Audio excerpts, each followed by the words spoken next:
back. I just wanted to say a huge thank you, and this comes from all of us, to the love and support that we got on our last video. And I want to welcome you to Let's Talk About It. Yay. We're so excited! Today's conversation is leaning into what we talked about last time. So we're going to talk about the lack of representation of Black women, Indigenous women, colored people in the industry. So whether that's TV shows, campaigns, websites, etc., that's what we're here to talk about today. So the first thing that I want to actually discuss, and it's really funny, is the relationships that we have with each other. So when we sat down, everybody was like, oh, you guys have probably been like best friends for so long, because, you know, we talk and we talk and we talk. So we're just going to touch on that a little bit. So Helen and we worked together at Sephora like years ago. Yeah. Tandy and I know each other through the industry. She practices makeup, and I know her sister really, really well. And then Dianna and I met each other at SAS Fashion Week, and that was an absolute blast. And we've just worked with each other ever since. So that is how I know these beautiful ladies. And if you guys want to... I don't know, it just worked out beautifully. Like, we flow really well together. I like the vibe.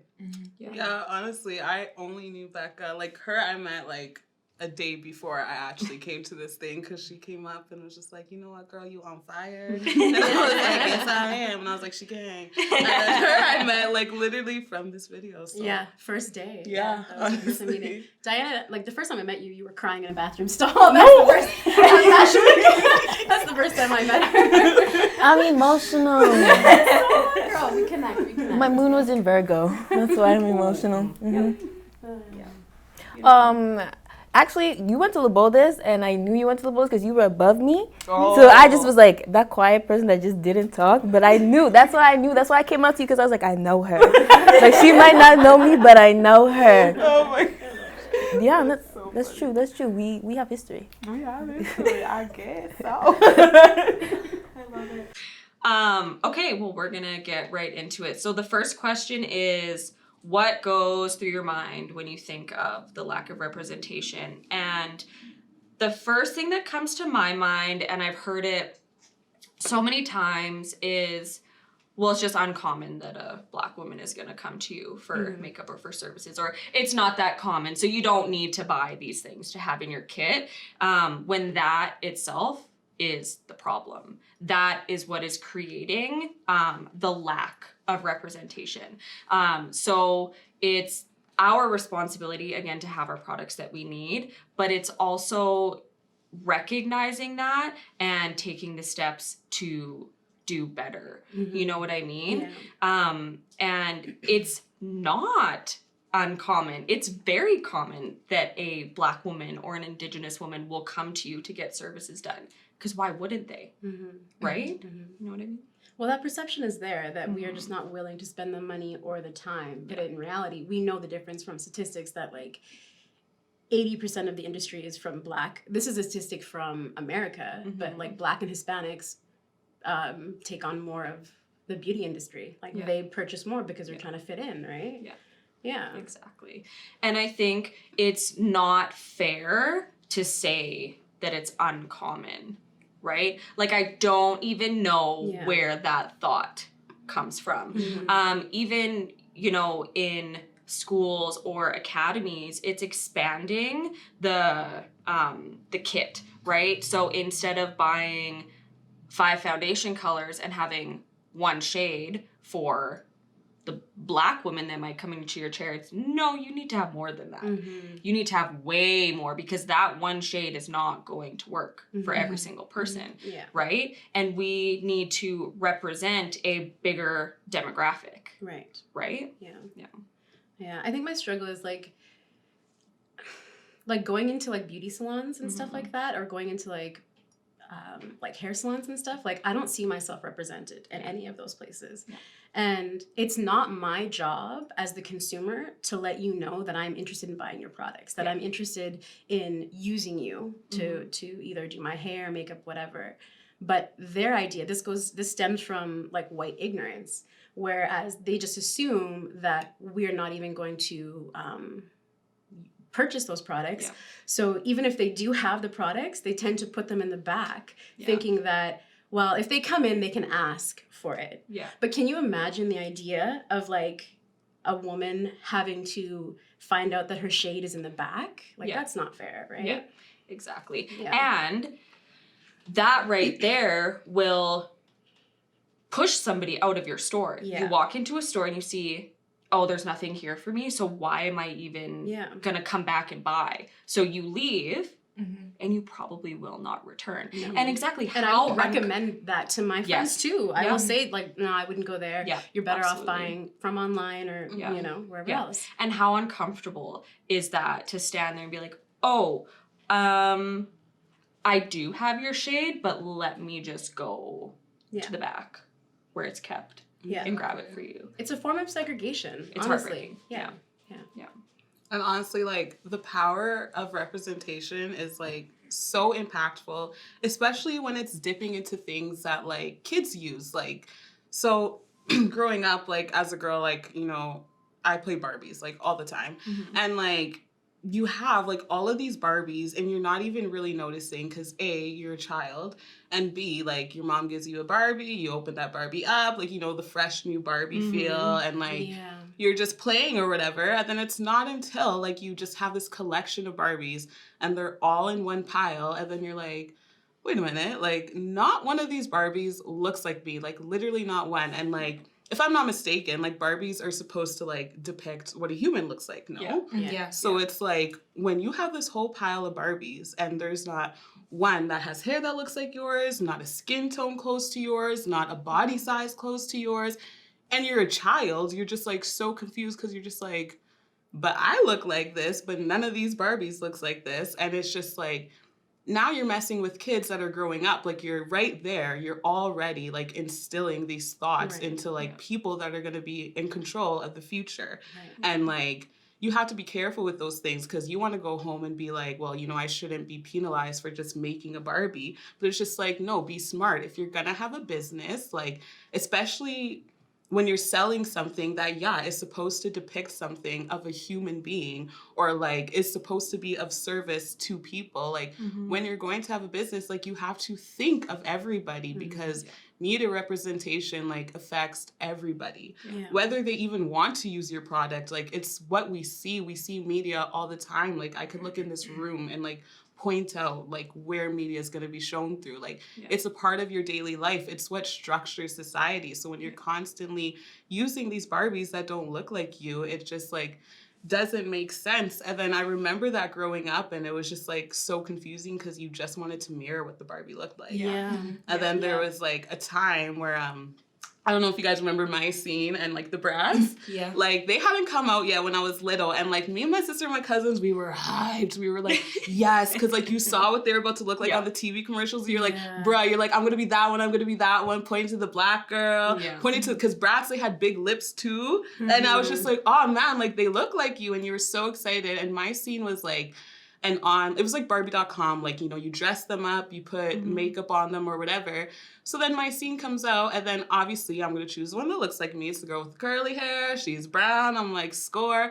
I click her, and then I'm doing my makeup on her, and, like, the choices you have just look, it's like, all of these colors look so amazing on all of the skin tones that are, like, the choices. But then once you get to yours, and there's only ever one skin tone that's going to be black. Only ever one.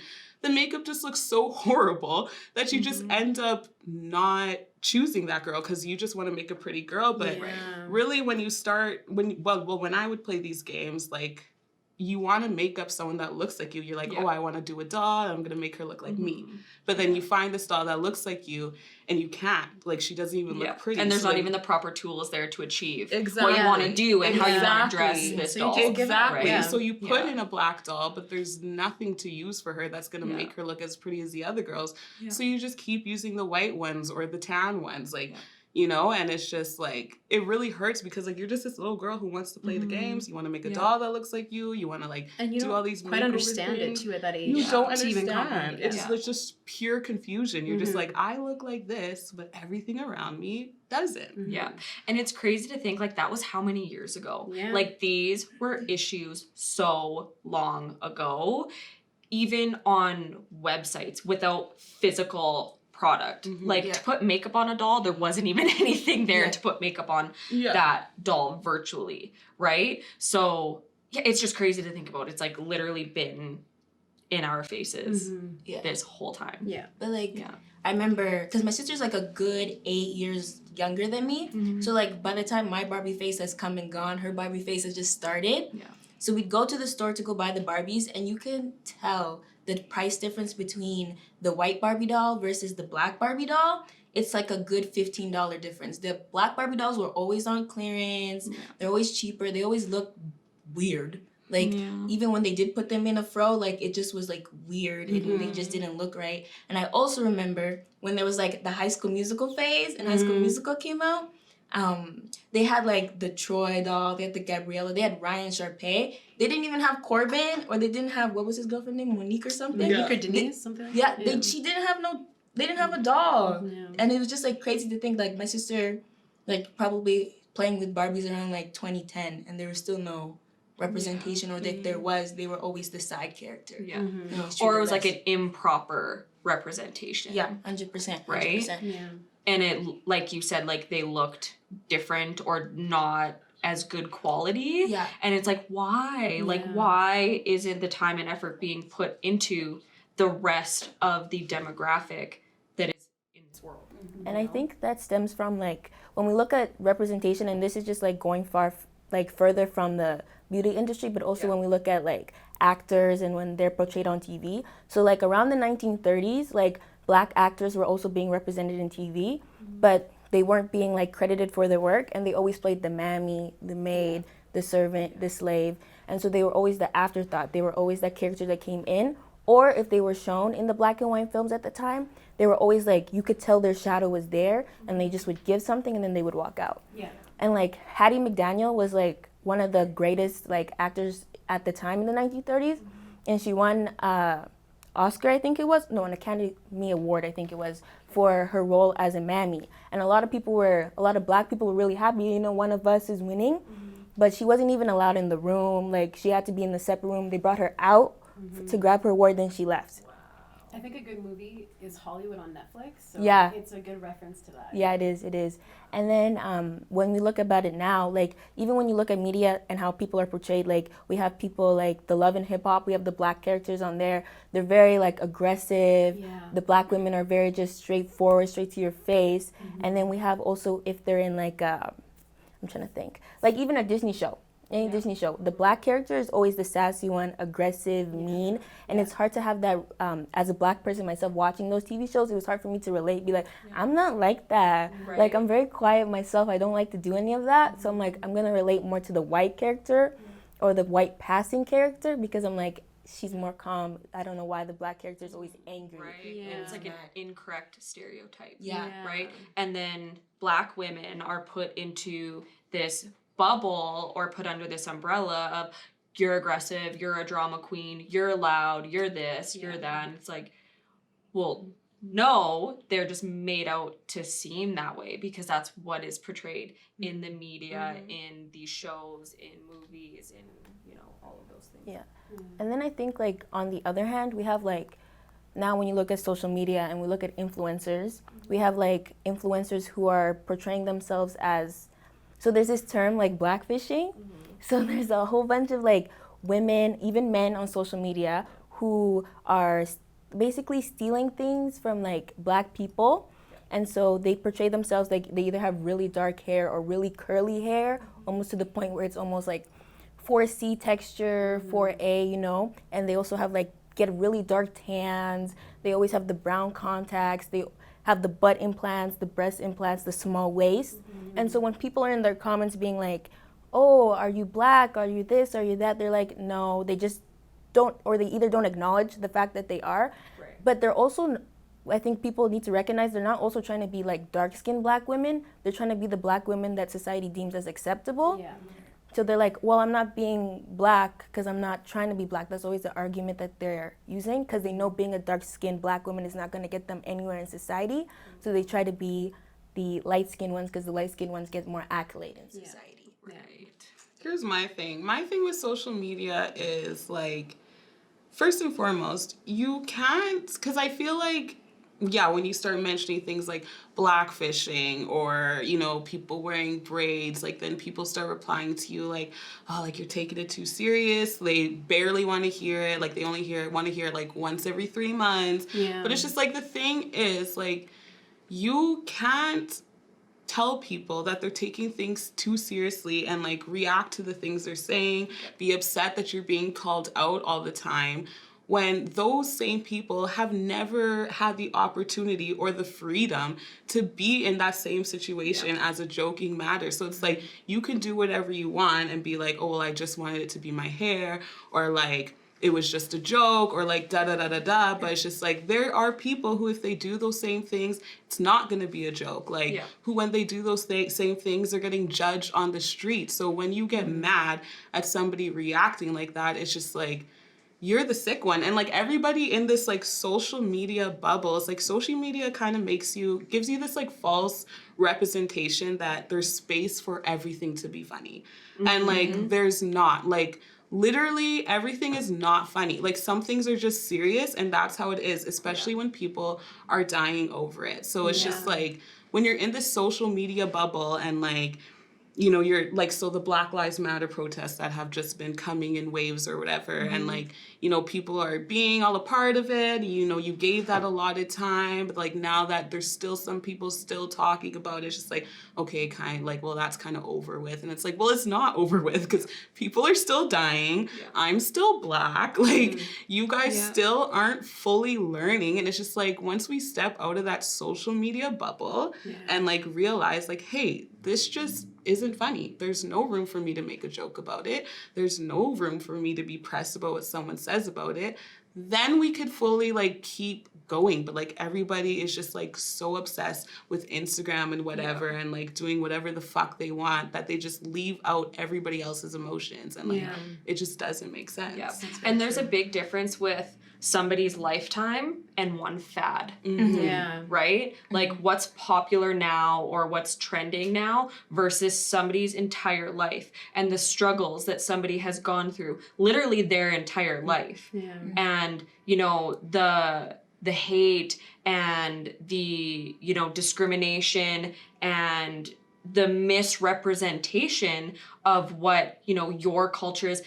People need to understand that this is your lifetime, and what you think is just like one fad that you're gonna represent, you really need to think about it. Exactly. I am fashionnova.com. Like I am a whole human. Like, exactly. And I think like also it's like an example of that, I think, would be like the whole people reposting these Breonna Taylor kind of meme things and using them as captions. So like all the time, like recently, like people are like, today is a good day to go outside and arrest the cops who have killed Breonna Taylor. And I'm like, okay, yeah. At first it was like getting a message out there. Now her face is on like the I can't believe it's not butter thing. What? And people are like, I can't believe Breonna Taylor's cops are still watching Netflix and we haven't arrested them yet. And it's like, a lot of people have been reposting that because they're like, well, it's funny. And we're also getting the message out at the same time. And it's like, no, some things are too serious. Like, this is a person's life. And before anything, this is a human being's life. Like, before she's Black, before she's anything, she's a human being. And so it's crazy to think that people still, like, just don't get that and that's not clicking. That's on facts. Yeah. Wow. I haven't seen that, and that's... Neither have I. That's insane. Like, how, literally, how can you put somebody's face on a tub of butter I think people just get, like... People are tired right now. It's like constantly endless like information. Like the amount of stuff that I'm learning, like the first thing I do in the morning is check Instagram because I have to inform myself, you know what I mean?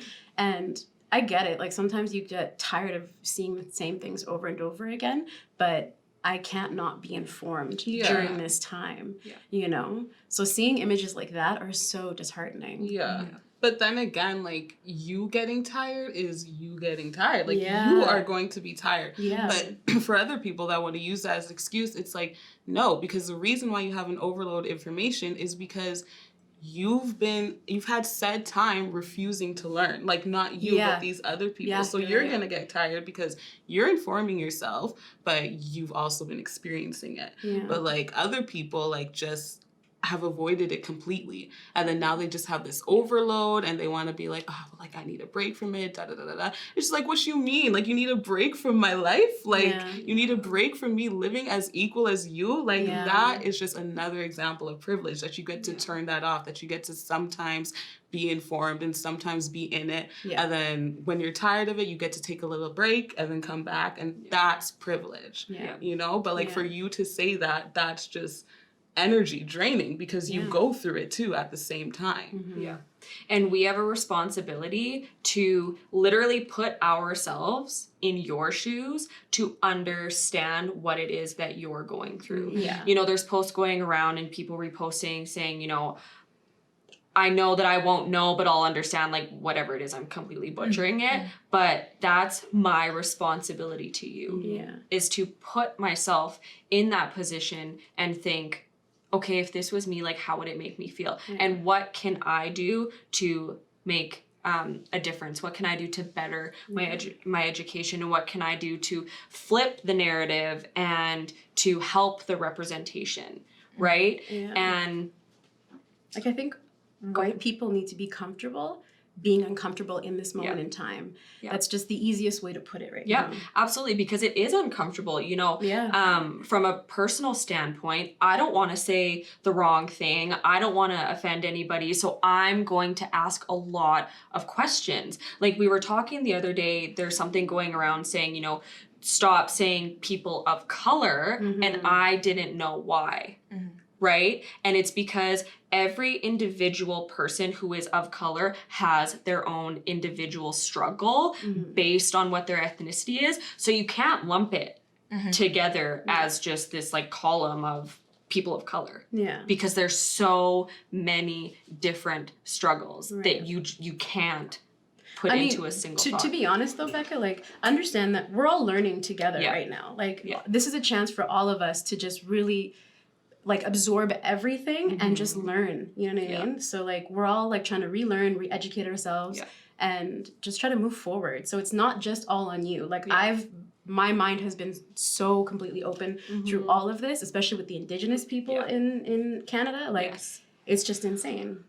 And I think keeping that in mind, and even the people who are watching this video, is have these conversations, ask these questions, because when you have these conversations and you ask these questions, you're doing the work. You're planting the seed. Even, you know, I've heard people say, well, you know, my mom and dad grew up a certain way. I don't want to have an uncomfortable conversation. It's like, you don't have to have a half an hour conversation with your mom and dad. You can say, this topic of discussion is unacceptable and it's making me really uncomfortable. So I'm going to exit stage left, you know, and then that in itself will plant a seed. So then next time they're like, okay, what I said really upset her.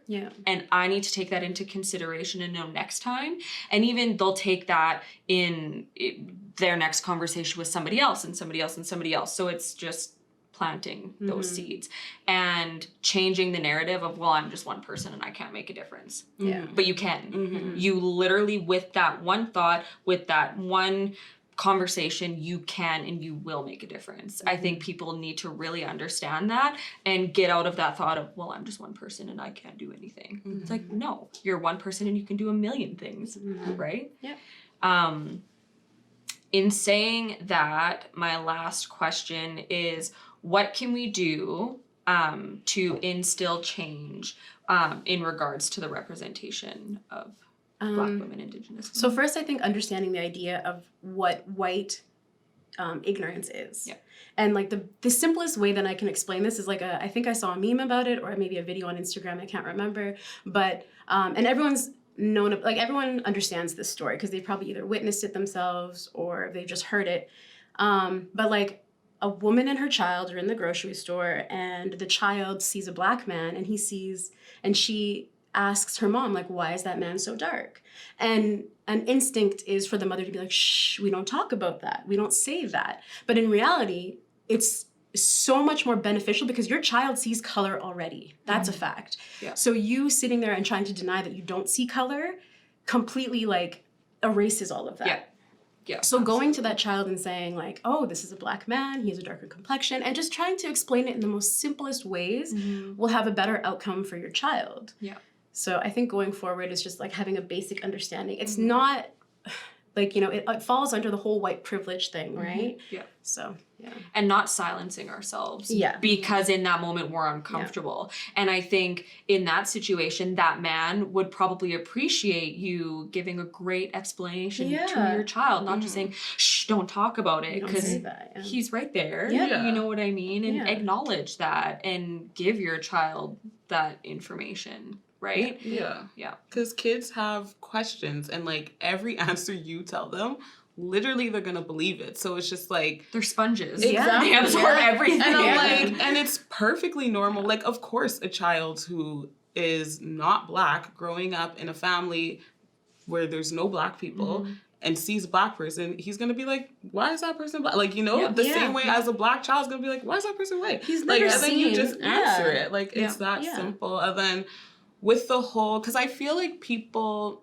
get uncomfortable, correct me if I'm wrong, because this is an honest question, like, I feel like people get uncomfortable because it requires them to, like, actually read in on the things and then, like, you know, kind of get that feeling, like, oh, like, I've done this before, like, or have I done this before, and make them ask those questions. And it's like, if you've answered yes to those questions, it's not like, yes, you're white supremacist, you belong in KKK, go to Texas. Yeah. Like, that's not what we're saying. Yeah. It's just like, if you find yourself being like, I've done this before, like, just don't, honestly. And like, just admit it, like, be able to admit it. But like, when you completely ignore the situation, and when you're someone who has done one of those things, that's when you're looking like a little wonky. But like, at the end of the day, why are you getting so uncomfortable about people like just wanting to feel the same way you do? Yeah. I think it's the fear of being judged.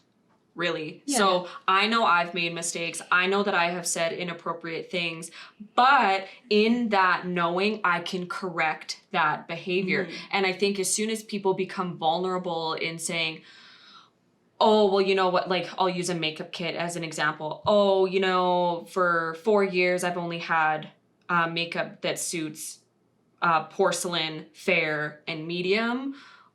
They fear that they're going to be judged for that, but what needs to happen is compassion. We need to have compassion for ourselves and understand that we're human and we make mistakes. But in the knowing of our mistakes is where we can fix that first problem, right? And people are scared to admit that because they don't know what the reaction is going to be from people on the outside. You know what I mean? So it's allowing people to feel uncomfortable in the things that they have done and in their mistakes. We all make mistakes. Nobody's perfect. Like you said, we're all literally still learning, and I'm still going to make mistakes.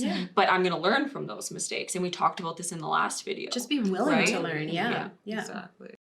So like when it comes to like how we can also help representation, I think like I was saying before, in like movies, TV shows, castings for everything, I think people need to recognize like white people, there's so many different personality traits and character traits that white people possess and white people have. We have to have that same ideas and ideology when it comes to Black people, Indigenous people, so that we're not always pushing out the same characters and just assuming that white people are not going to watch the show because it's predominantly all Black. Black people are not going to watch the show because it's predominantly all white. It's like, well, if you maybe just like change a few things, like you could have everybody and everyone watching your show, being a part of your show, doing anything. You just have to be open. Having reflective representation, especially with the young people right now, it's going to help create a more diverse and unified future. We might not see it in our lifetime because we're trying to, not erase, but we're trying to fix hundreds of years of white supremacy and like all of this stuff, you know? So I think starting it now and really realizing how important it is to make it as diverse as possible. And I think we need to instill this change and we need to instill inspiration. Right? So when we're having these conversations, we inspire other people to have these conversations. When we do work with a diverse group of people, we are inspiring other people to do work with a diverse group of people, right? And it's planting that seed and saying, you know, it's okay that you've made mistakes, but we are here together to lift each other up and to move forward and leave all that bullshit behind. Exactly. Right? And stop looking at it like it's a chore. Like it's a chore to go and cast those like diverse models or actors. It's not. It's so easy. Yeah. Or there's like this idea even in the beauty industry. Like I hate to say it, but even with Black women, like there's this idea that like purchasing Black-owned products is a chore, but in reality, it's the same thing. Yeah. Yeah. It's all an incorrect narrative that people play in their minds. And it's also that you spend all this time not providing for us, that like we don't go because we know it's not there. So using the excuse that, oh, they're not going to come, it's like, well, because you never gave us a reason to come. Yeah. So give us a reason to come and we'll come. Like, just bottom line, just don't ignore us. Like, when you see us talking, don't ignore it. Like, when you're doing a casting, don't ignore us. Like, for whatever reason, just stop ignoring other people who are a different shade than you. Yeah. We all have work to do. We all have work to do. All of us,